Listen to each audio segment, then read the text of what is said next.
filolog, pemerhati sejarah dan budayawan Bima. Mungkin bagi Ita Doho di sini masalah ini memang cacing, memang dia cacing. Tapi bagi kami di Bima dia nilai. Iya, bahaya. Karena perbuatannya dia ini bisa merusak. Kalau diizinkan, saya yang akan mengambil alih persoalan hukum itu dan saya akan pimpin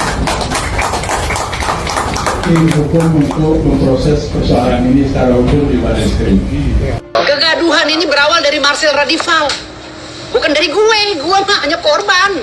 Gue ini mendampingi klien gue korban. Kegaduhan ini Marcel Radival yang menjustifikasi langsung tanpa menyebutkan oknum. Itu berawal dari situ, jangan ke gue.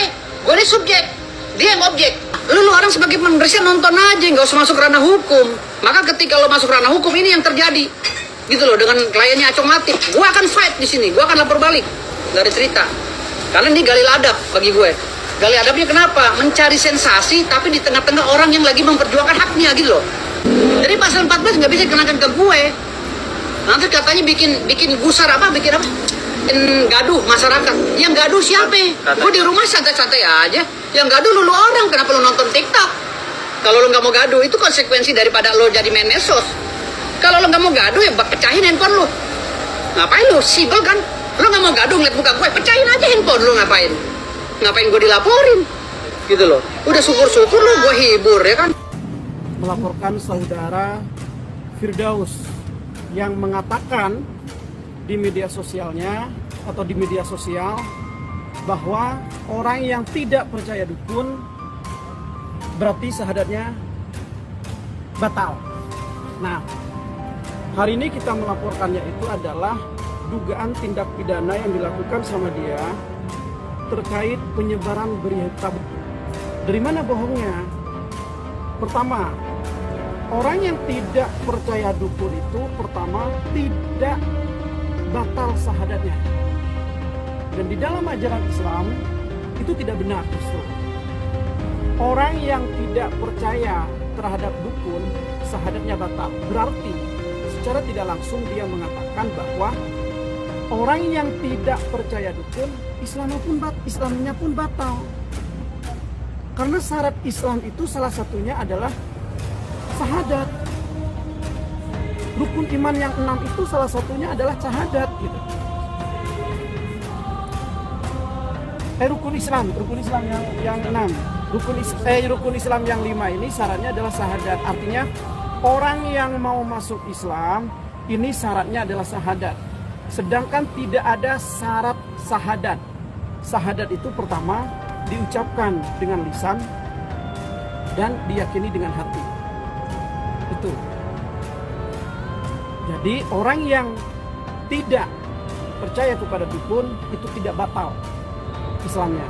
Jadi berdasarkan itu, apa yang disampaikan oleh saudara Firdaus ini terkait pernyataannya berarti dia sudah melakukan penyebaran atau melakukan berita yang cenderung itu bohong. Dari mana bohongnya? Karena Islam tidak mengajarkan itu. Dan saya sekarang ini menjabat sebagai Presiden Artis Republik Indonesia. Boleh dicatat di Kemenkumham. Ya, boleh dicatat di Kemenkumham, Ferrari. Saya presidennya.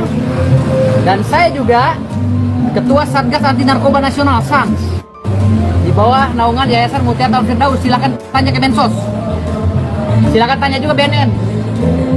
Dari dulu saya anti narkoba. Oh, kalau itu wallahu a'lam bishawab. Nanti saya ngomong, oh ini lawyernya Pansos, saya malah dilaporkan lagi undang-undang itu perpansosan. Kan nggak enak semua orang dilaporkan.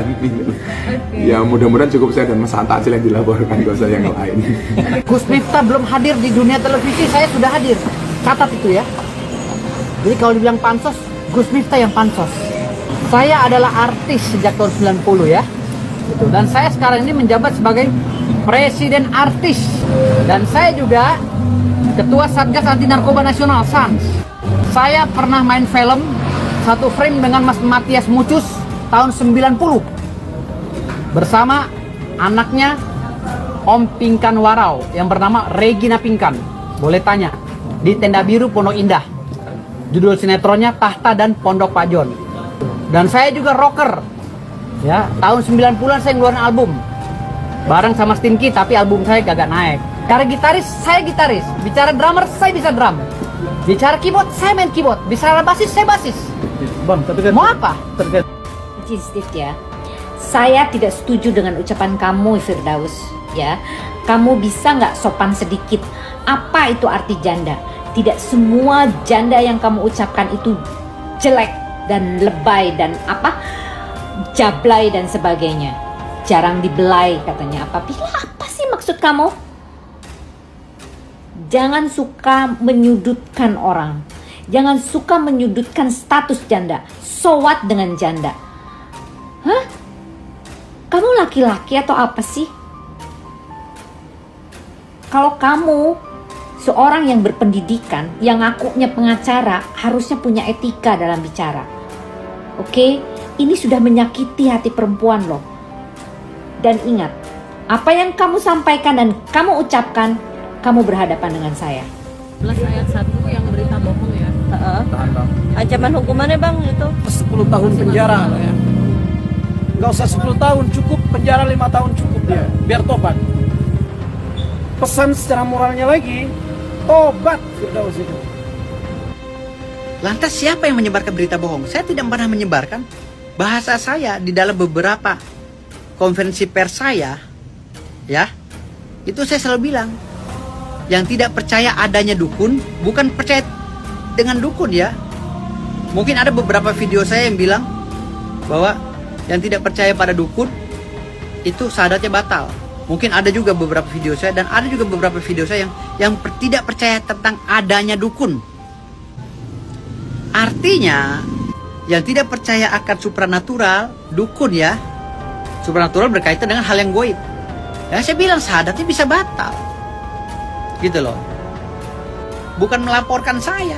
Kalau melaporkan saya artinya sudah cari gara-gara sama saya akan lapor balik. Ya, ingat, hati-hati Anda. Anda bawa alat bukti, ya, tetapi hasil dari nyolong atau ngambil dari potongan-potongan, hati-hati. Saya sikat Anda. Nggak main-main. Saya lapor balik Anda. Yang harus Anda lakukan harusnya melaporkan akun yang menyebar itu. Tanya kenapa menyebarkan itu? Kenapa tidak di briefing dulu? Jangan semerta-merta Anda nih dapat dari media laporin nama saya langsung lagi, nama saya dilaporin. Wah, halo, hati-hati udah bermain di Undang-Undang ITE berkaitan dengan nama saya akan lapor balik. Gitu loh.